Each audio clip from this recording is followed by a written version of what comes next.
1 июня в зале республики состоялось официальное представление в РИО главы Якутии. Айсена Николаева парламенту, правительству и общественности республики представил заместитель председателя правительства Российской Федерации, полномоченный представитель президента России в Дальневосточном федеральном округе Юрий Трутнев. Открывая торжественную церемонию, полпред зачитал указ президента Российской Федерации Владимира Путина о назначении Айсена Николаева временно исполняющим обязанности главы Республики Саха-Якутия. Юрий Трутнев выразил благодарность государственному советнику Республики Саха-Якутия Егору Борисову, 8 лет руководившему регионом. Бывший глава Якутии Егор Борисов попросил жителей республики поддержать Николаева на предстоящих выборах.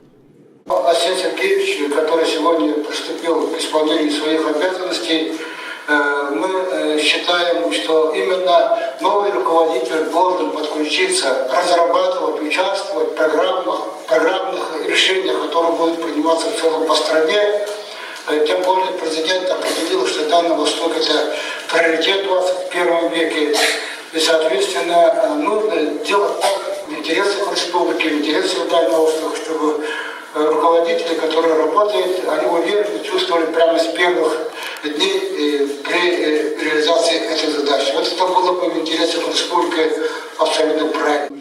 В РИО главы призвал всех объединиться для достижения общих целей развития республики и улучшения качества жизни якутян.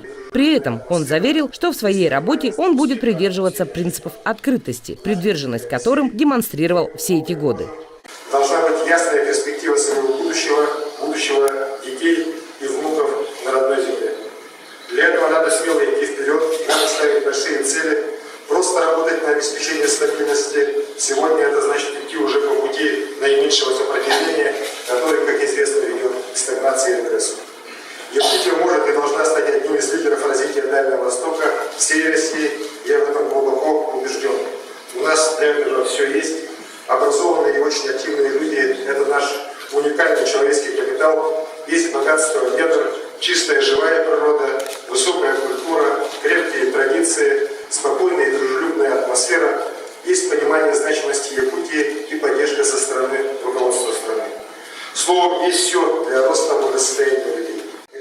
Айсен Николаев убежден в том, что Якутия может и должна стать одним из лидеров развития Дальнего Востока и всей России. Профессионализм и честность – вот главные качества членов команды, которая будет работать на осуществление амбициозных планов Айсена Николаева. Непозволительна инертность и безответственность, желание оставаться в зоне привычного комфорта. Непозволительно подменять каждодневный упорный труд во благо людей тоннами бумаг, огромными отчетами и вместо реальных дел заниматься восхвалениями в адрес друг друга. Надо идти вперед со всей смелостью, задать новый темп позитивным переменам во всех сферах жизни нашей республики и ее жителей. Я для этого буду делать все, что в моих силах, опираясь на инициативу и энергию всех жителей нашей многонациональной Якутии. Выборы нового руководителя Якутии должны состояться 9 сентября. Тогда же состоятся выборы депутатов Государственного собрания Илтумен, глав и депутатов муниципальных образований. А пока по законодательству в РИО будет исполнять обязанности главы.